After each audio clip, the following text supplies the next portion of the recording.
Merci à vous, chers téléspectateurs de DK News Africa, pour votre fidélité et votre engagement. Grâce à vous, notre chaîne continue d'apporter une lecture approfondie, responsable et analytique de l'actualité africaine et internationale, en temps réel. Voici notre grande analyse géopolitique. L'actualité de ce début de semaine place une nouvelle fois la République démocratique du Congo au centre d'une équation complexe mêlant conflits armés, diplomatie de haut niveau et rivalité géostratégique mondiale. Des combats au Nord Kivu aux signaux venus de Washington, en passant par le Moyen-Orient et l'Amérique latine, un fil conducteur apparaît, le monde est entré dans une phase de réalignement accéléré. Nord Kivu, la guerre qui refuse de s'éteindre. À Kibati, dans le groupement Lubrique, territoire de Walikale, de violents combats opposent les rebelles de la FCLM 23 aux FARDC. Depuis le matin, des détonations d'armes lourdes et légères sont signalées, confirmant l'intensité des affrontements. L'armée congolaise affirme engager tous les moyens nécessaires pour infliger de lourdes pertes aux groupes armés. Ces combats illustrent une réalité persistante. Malgré les processus diplomatiques, l'Est de la RDC demeure un champ de bataille stratégique, convoité pour ses ressources et instrumentalisé par des acteurs internes et externes. Chaque avancée militaire a une portée politique, chaque recul se paie en vies humaines. Pour Kinshasa, l'enjeu est clair, reprendre le contrôle territorial et rétablir l'autorité de l'État. Diplomatie parallèle, Tshisekedi à Luanda, Kagame à Abuja. Au même moment, la scène diplomatique s'active. Le président Félix Tshisekedi se rend à Luanda pour des consultations régionales, tandis que le président rwandais Paul Kagame est à Abuja, au Nigeria. Ce déplacement nigérian n'est pas anodin.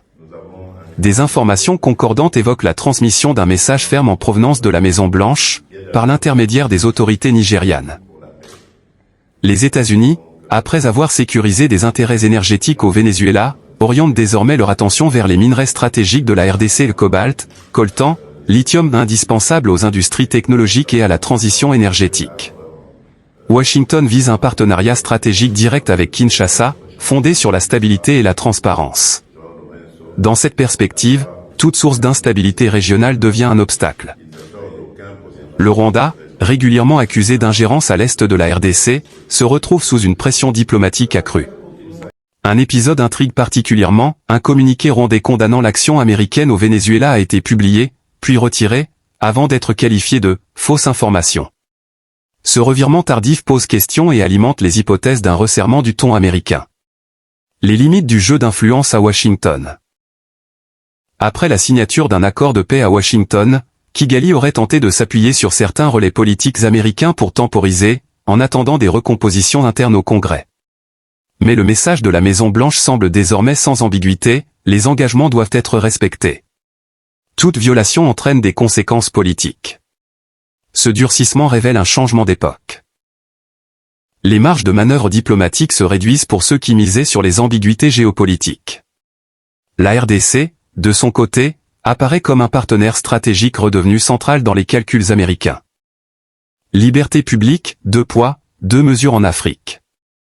Un autre fait marquant concerne l'arrestation de l'archevêque de Lusaka en Zambie pour des propos jugés moins virulents que ceux tenus par certains prélats congolais, notamment les cardinaux Ambongo et Mutba. Cette situation met en lumière des approches contrastées de la liberté d'expression sur le continent. En RDC, le pouvoir a souvent privilégié l'apaisement et la tolérance face aux critiques de l'Église, évitant l'escalade. Ailleurs, la réponse sécuritaire est plus directe. Cette comparaison interroge, la stabilité durable passe-t-elle par la répression ou par le dialogue? L'exemple congolais, malgré ses limites, montre qu'un espace de débat peut exister sans effondrement de l'État. FARDC, discipline, loyauté et survie de l'État. La déclaration du général Edi Kapan devant les troupes est révélatrice de l'état d'esprit au sein des FARC. S'il y a parmi vous des traîtres, ils disparaîtront avant les loyalistes. Nous sommes des soldats. Notre mission est de protéger notre pays. Ce message traduit une volonté de resserrer les rangs, dans une guerre où la trahison, l'infiltration et la corruption ont souvent miné l'effort national. La réforme de l'armée reste un pilier central de la souveraineté congolaise. Sans une force disciplinée et unifiée, aucun accord diplomatique ne peut tenir. Cory Booker. La fin d'un cycle dans les Grands Lacs. La déclaration du sénateur américain Cory Booker marque un tournant symbolique fort. En affirmant que « l'heure est venue de tourner la page dans la région des Grands Lacs », il reconnaît publiquement les souffrances infligées à la RDC pendant près de 3 décennies. Son analyse pointe une guerre de prédation, masquée par des discours sécuritaires, et des accords politiques inéquitables ayant transféré des ressources congolaises au nom d'une paix illusoire.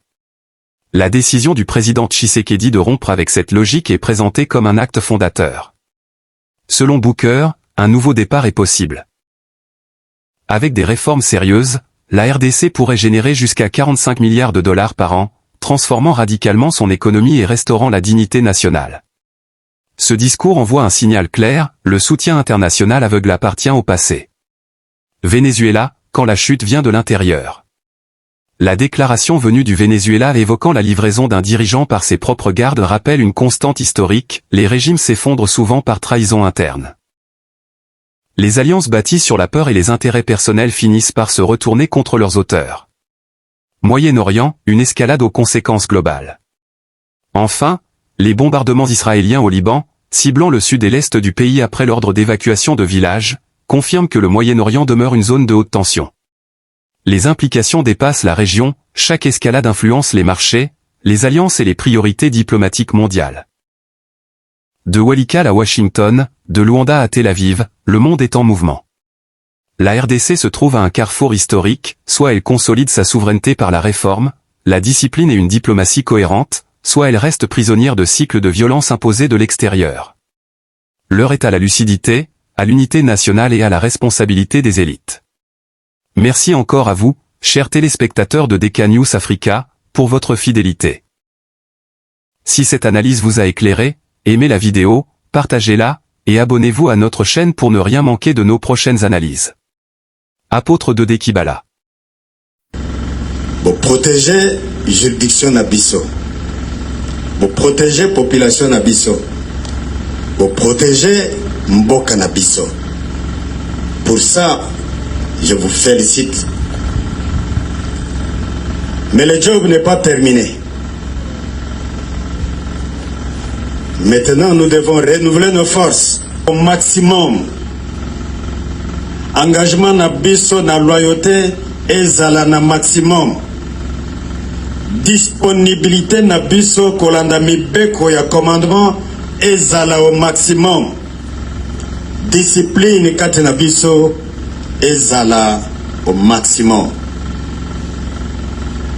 Pour gagner, pour empêcher que le traître des ennemis ne continue à endeuiller la République.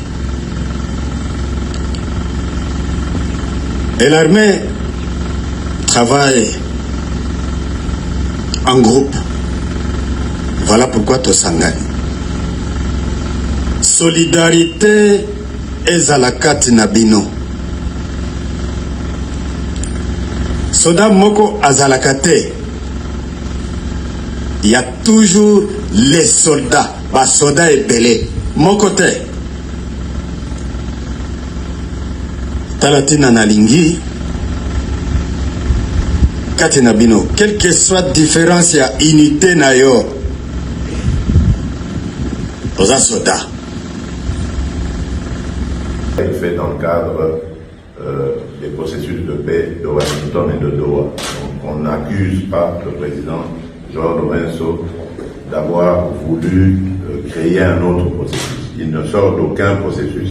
Nous restons bien dans le processus de Doha et de Washington. A guerra continua.